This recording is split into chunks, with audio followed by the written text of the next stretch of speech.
চট্টগ্রাম নগরীর পতেঙ্গা থানাধীন মুসলিমাবাদ এলাকায় প্রস্তাবিত সরকারি হাসপাতাল নির্মাণের লক্ষ্যে নির্ধারিত জমি পরিদর্শন করেছেন অর্থ পরিকল্পনা মন্ত্রী আমির খসরু মোহাম্মদ চৌধুরী। শুক্রবার ২৭ জানুয়ারি বিকেলে নৌবাহিনীর কর্মকর্তাদের সাথে নিয়ে মন্ত্রী সেখানে উপস্থিত হয়ে প্রস্তাবিত প্রকল্প এলাকায় সার্বিক অবস্থা পর্যালোচনা করেন। বানজা উল্কার আবাদ অঞ্চল ২-এর পশ্চিম পাশে অবস্থিত মেরিন ড্রাইভ সংলগ্ন মুসলিমাবাদ এলাকায় বাংলাদেশ নৌবাহিনীর অধিগ্রহণকৃত জমিতে হাসপাতাল নির্মাণের প্রস্তাব রয়েছে।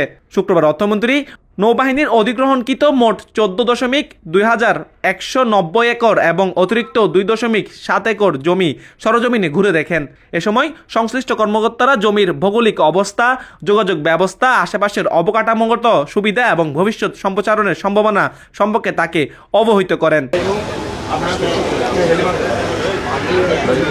পরিদর্শনকালে কমান্ডার চট্টগ্রাম নৌ অঞ্চল রিয়াল অ্যাডমিরাল মোহাম্মদ মাইনুল হাসান মন্ত্রীকে বিস্তারিত ব্রিফিং দেন।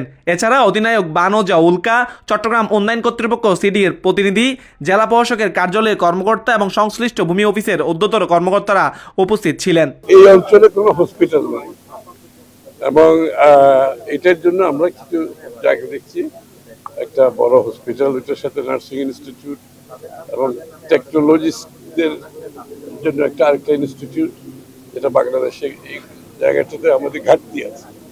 তো এটা এই অঞ্চলের মানুষের একটা দাবিও ছিল যে আমরা জায়গা দেখছি, একটা বড় জায়গা লাগছে। এই জায়গা দেখার মধ্যে এটা একটি জায়গা, আরো ২-১টি জায়গা আমরা দেখতেছি যেখানে সুবিধা হয়, কারণ জায়গা আবার দখল কিনতে হয়, আবার আপনারা জানেন এখানে অনেক ঝামেলা থাকে। তো যত তাড়াতাড়ি আমরা চাচ্ছি হসপিটালটা করার জন্য। সংশ্লিষ্টরা জানান, প্রস্তাবিত হাসপাতালটি বাস্তবায়িত হলে পতেঙ্গা, কাঠগড় ও আশেপাশের উপকূলীয় এলাকা মানুষের জন্য আধুনিক স্বাস্থ্যসেবা নিশ্চিত হবে। একই সঙ্গে চট্টগ্রাম মহানগরীর চিকিৎসা অবকাঠামো আরও শক্তিশালী ও সম্প্রসারিত হবে বলে মনে করছেন স্থানীয়রা। Saidur Rahman Sakib, News Today, Chittagong.